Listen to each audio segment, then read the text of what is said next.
xildhibaanada maxadir walaalihiin biyamaal idinla joogo walaalihiin surre direeda idinla joogo anoo wiilkaasan ah oo duriyada barakaysan walaaladooda ah madaxaad noo saaran tihiin. Thank you very much. madaxweynahana waxaan u sheegaynaa Kenya Dr. William Samoei Ruto.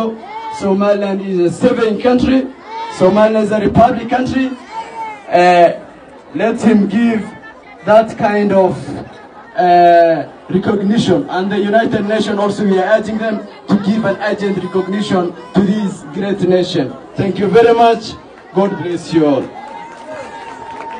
And the album will say,